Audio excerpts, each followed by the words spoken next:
effect of stress and anxiety on Yes. immunity and how this affects the way this virus spreads during the pandemic. I would just like to narrate something. Well, Pakistan was recently, by some survey, voted as the happiest country in Asia.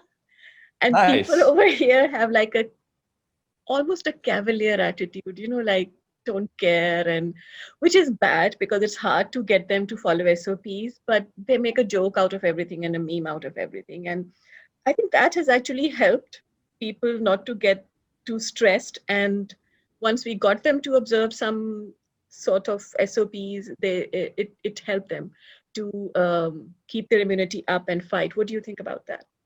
Absolutely. There's no question that stress. In fact, actually gave a whole hour presentation and that recently at an institute up in Northern California. And the name of the presentation that I gave was The Role of the Immune System and Anxiety in COVID-19. In fact, it was a video that we just published on MedCram. And it's, if you remember, very early on in the pandemic, there was an emergency room physician. You may not remember this, but she was an ER physician working in New York. Her name was Dr. Breen.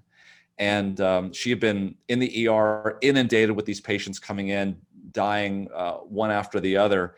And she committed suicide. She really had no mental issues prior to that. And this was after she got COVID. So the question was, does COVID itself medically, the virus, does it cause issues with our brain?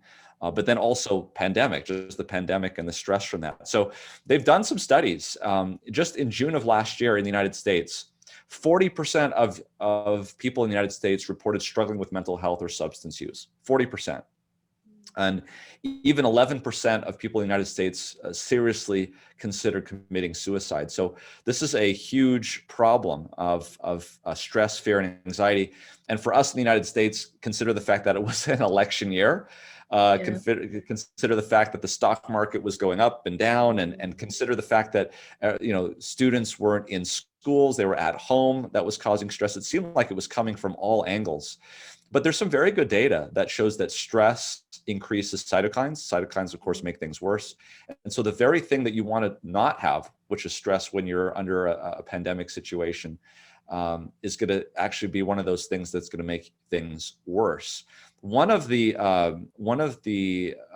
studies that I found really helpful was a study that was done by Jennifer Heiss. She's a PhD in neurology, neurobiology, out of McMaster University in Ontario. And I cited this study in that presentation.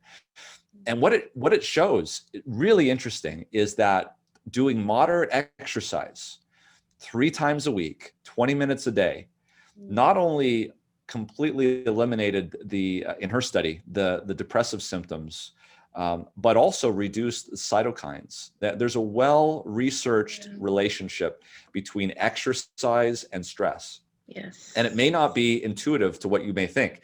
What I mean to say is that it's not the more the better. It's kind of like a J curve. If I were to show you here, it kind of goes like that.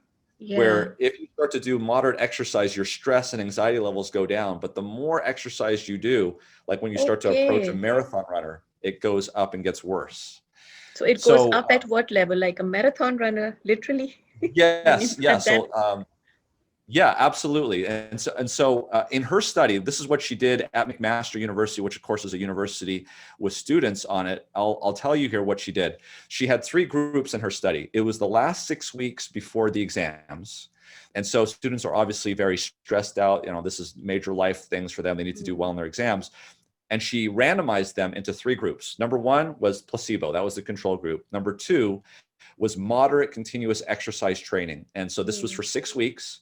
3 times a week, Monday, Wednesday, Friday, 20 minutes a day of about, and I'll try to put this in terms of, so you can try to grapple at how much exercise we're talking about. If you want to get specific, it was about 84 watts, or in these students, it was about a heart rate of 142. So these are young students, they can get their heart rate up a little bit more. So for us in our 30s and 40s and 50s, it might be heart rate in the 120s, 130s. Or if you like something called the Borg scale, it was around 11 out of 20. That's a scale of dyspnea.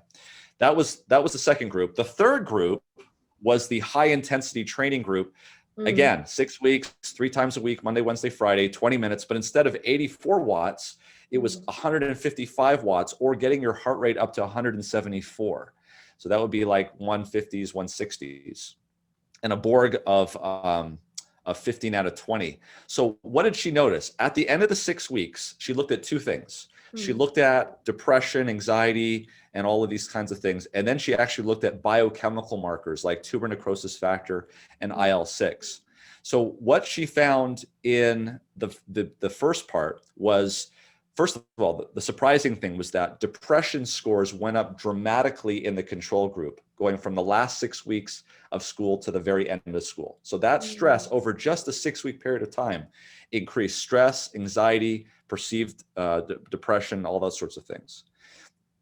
The next thing she found was that those in the moderate intensity exercise group not only completely eliminated mm, that increase in depression in the last 6 weeks, but also had actually negative depression scores. That's a double negative. That's actually good, right? So mm, depression scores went down. And what they found in the high group was that, yes, they were able to see the same thing in depression scores, but whereas perceived stress went down for the moderate exercise, perceived mm, stress went up for the high intensity exercise. And then finally, when she looked at the cytokines, not much change in tumor necrosis factor, but with exercise, tumor necrosis factor went down, mm, IL-6 went down. For the high intensity group, tumor necrosis factor really didn't change much, but this is the key point.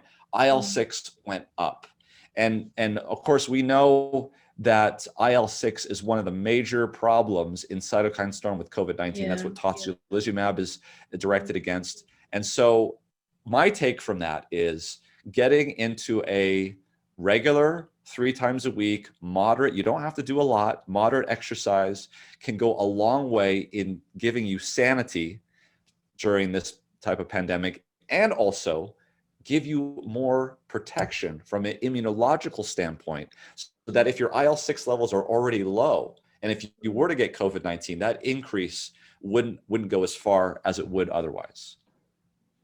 Wow, that's great advice because I think it had like a positive feedback effect with the lockdown, people staying indoors, getting more stress, getting less exercise, becoming more susceptible, and the pandemic really took off because of one of the factors I think must have been this.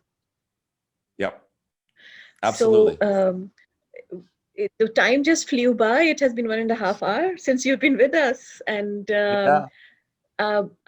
if somebody has a question, otherwise I'll say goodbye to Roger, and really thank you.